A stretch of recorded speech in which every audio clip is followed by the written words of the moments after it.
बिस्मिल्लाहिर्रहमानिर्रहीम। अस्सलाम वालेकुम। मैं हूं डॉक्टर शाहज़ेब। आज मैं आप लोगों को जो टॉपिक पढ़ाना चाहूँगा उसका नाम है स्टोमाटाइटिस। स्टोमाटाइटिस की डिफिनीशन क्या है, आपके पेपर में भी इस तरह आ सकता है। What is stomatitis? So inflammation of mucous membrane of oral cavity. Oral cavity से क्या मुराद है? मुंह के अंदर जो भी कैविटी होती है उसको कहते हैं ओरल कैविटी। मुंह के अंदर जो म्यूकस मेम्ब्रेन होता है, जो लेयर होती है, उसको कहते हैं म्यूकस मेम्ब्रेन। म्यूकस मेम्ब्रेन में जब ज़ख़म बन जाए तो उसे कहते हैं stomatitis. Inflammation of mucous membrane of oral cavity. So stomatitis के कासिस क्या है? स्टोमाटाइटिस किस वजह से हो सकता है? स्टोमाटाइटिस इन्फेक्शन की वजह से हो सकता है, न्यूट्रिशनल डिफिशिएंसी की वजह से भी हो सकता है।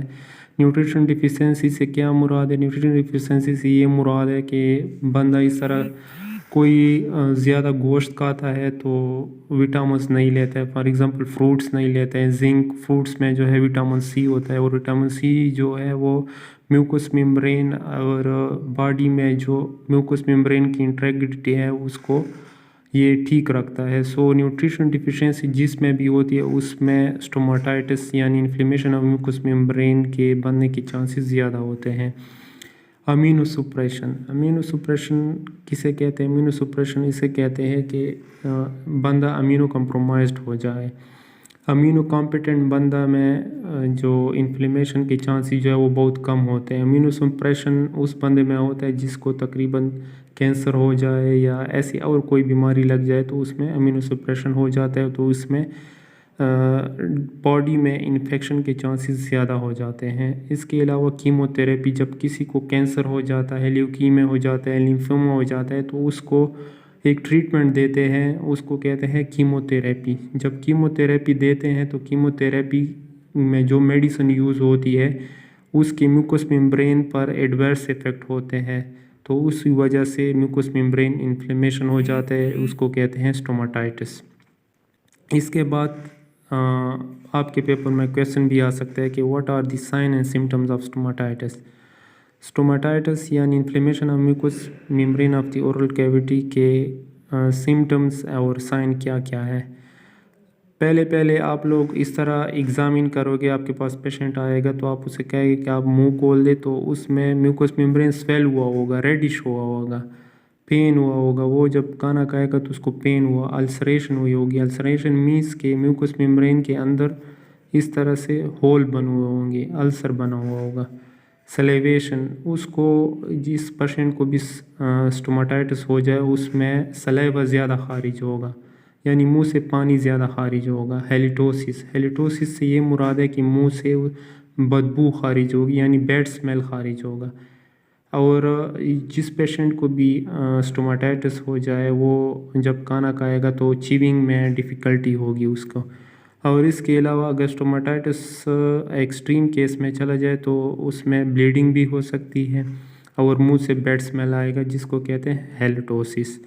इसके बाद काजेज़ को वन बाई वन डिटेल से डिस्कस करते हैं कि स्टोमाटाइटिस के क्या क्या काजेज़ है। पहले इन्फेक्शन 3 टाइप्स का हो सकता है: वायरस, बैक्टीरिया, फंगस।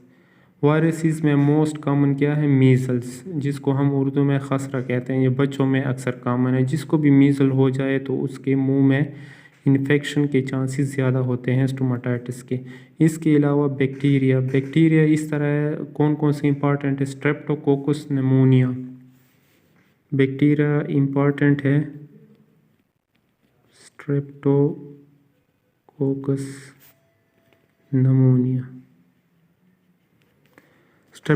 नमोनिया अक्सर आप लोगों ने देखा होगा, जिसका चेस्ट ख़राब हो जाए उसको निमोनिया होता है, तो उस वजह से भी मुंह में चाले पड़ जाते हैं और इन्फेक्शन हो जाते हैं, तो उसको स्टोमाटाइटिस कहते हैं। दूसरी डिफ्थीरिया, जिसको भी डिफ्थीरिया हो जाए, बच्चों में अक्सर कॉमन होता है, तो उसमें भी स्टोमाटाइटिस के चांसेस ज़्यादा होते हैं।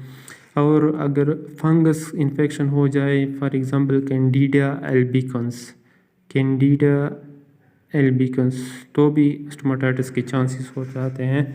अगर किसी को दांत में इन्फेक्शन पड़ जाए तो उसकी वजह से भी म्यूकस मेम्ब्रेन होता है मुंह के अंदर, तो जब इन्फेक्शन हो जाता है तो ये म्यूकस मेम्ब्रेन में अल्सर पड़ जाते हैं और स्वेल हो जाता है, तो उसको कहते हैं स्टोमाटाइटिस।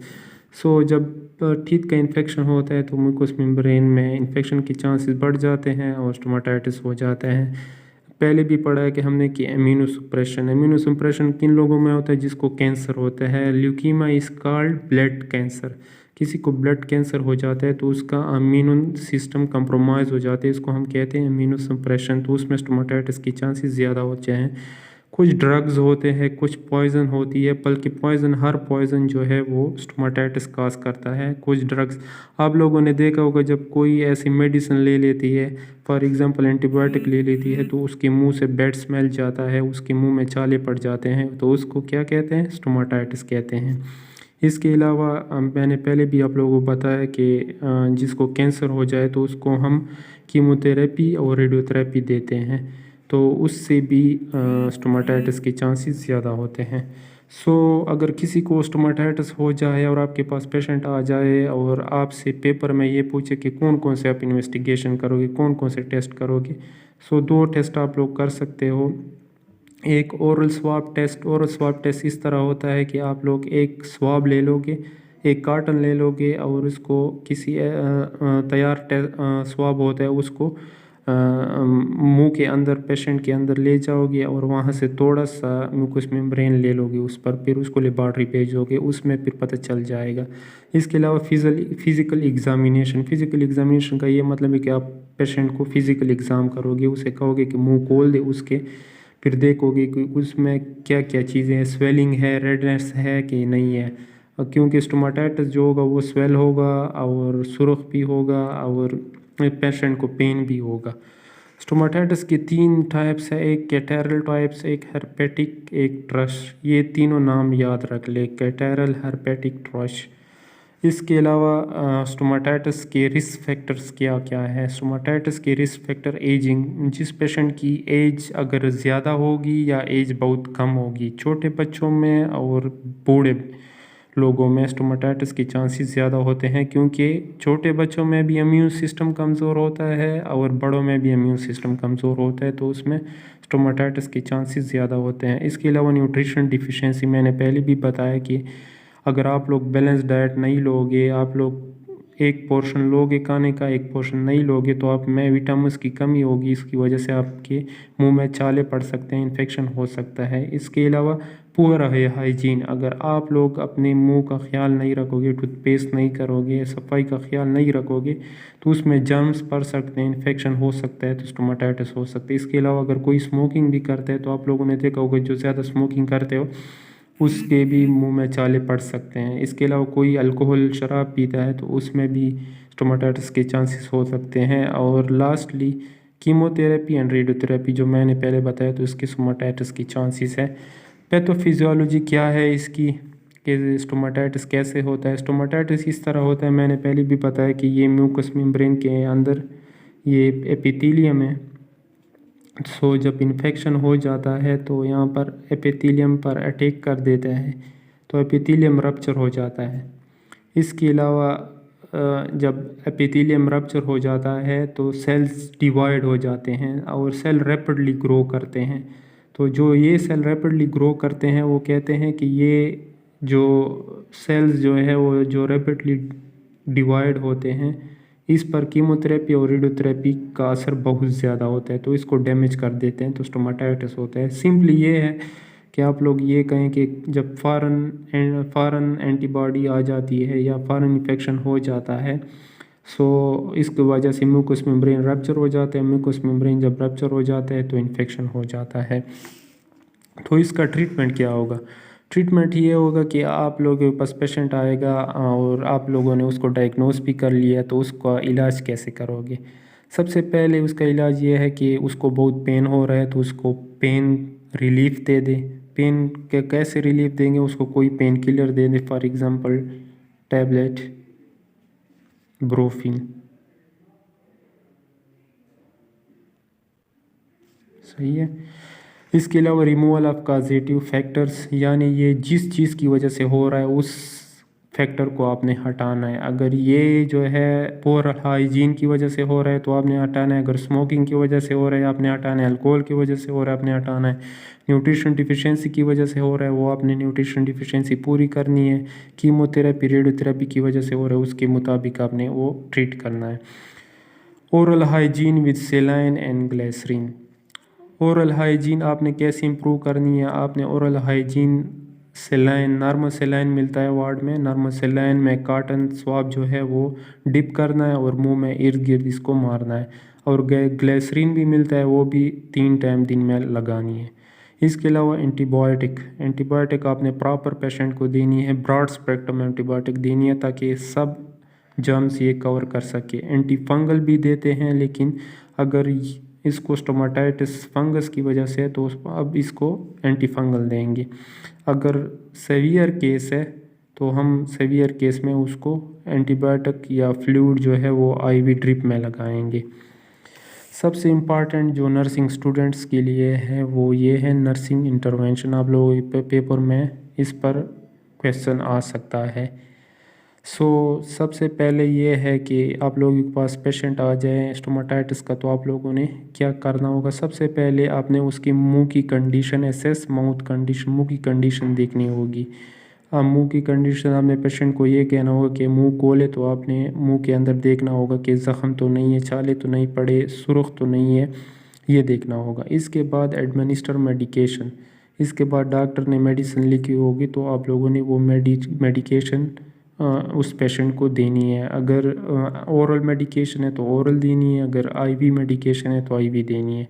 इसके बाद सबसे मोस्ट इम्पॉर्टेंट माउथ केयर का नर्सिंग जो स्टूडेंट्स है वो बहुत ख्याल रखेंगे। माउथ केयर कैसे करनी है वो नीचे मैं बताता हूँ। आप लोगों ने पेशेंट को बताना है कि आपने नो स्पाइसी फूड्स खाने हैं। स्पाइसी फूड यानी ये जो है पकोड़े, समोसे और ये स्पाइसी फूड्स, ये आपने पेशेंट को कहना है कि ये नहीं खानी। ऑब्ज़र्व कॉम्प्लिकेशन, आपने पेशेंट को देखना है कि उसके मुंह में जो छाले पड़ गए हैं, उसका इन्फेक्शन हुआ है, वो ज़्यादा तो नहीं हो रहा है। अगर ज़्यादा हो रहा है तो आपने ऑन ड्यूटी डॉक्टर को बताना है। Instruct patient to avoid high spicy foods, आपने पेशेंट को कहना है कि आप स्पाइसी फूड्स और गर्म खुराक आपने नहीं लेनी। Encourage patient to take vitamin C और शुगरलेस कैंडी, आपने पेशेंट को ये बताना है कि आपने ऐसी शरबत लेनी है, ऐसी फ्रूट लेनी है जिसमें विटामिन सी ज़्यादा हो। फॉर एग्ज़ाम्पल विटामिन सी सबसे ज़्यादा किस में है, ऑरेंज माल्टा में है, सेब में भी होता है लेकिन सबसे ज़्यादा जो है वो ऑरेंज माल्टे में। आपने उसे कहना है कि ये लेनी है, या शुगरलेस कैंडी भी मिलती है वो भी ले सकते हैं। Teach importance of mouth and gum care, आपने पेशेंट को माउथ केयर की इम्पॉर्टेंस बतानी है, यानी आपने उसे बताना है कि आपने दिन में 2 मरतबा या 3 मरतबा टूथपेस्ट करना है। Perform oral hygiene using a sponge tip swab, nursing student her patient का ओरल हाइजीन किस तरह करेंगे। ओरल हाइजीन इस तरह करेंगे कि एक स्पंज ले लेंगे, उस पर स्वाब टिप पर यहाँ पर टिप पर लगा लेंगे और उससे पेशेंट जो है पेशेंट के टीथ को साफ़ करेंगे। ये डियर स्टूडेंट फर्स्ट टॉपिक था स्टोमाटाइटिस का। नेक्स्ट टॉपिक के लिए इंशाल्लाह नेक्स्ट वीडियो में इंशाल्लाह आप लोगों से मुलाहिज़ा करेंगे। थैंक्स, अल्लाह हाफ़िज़।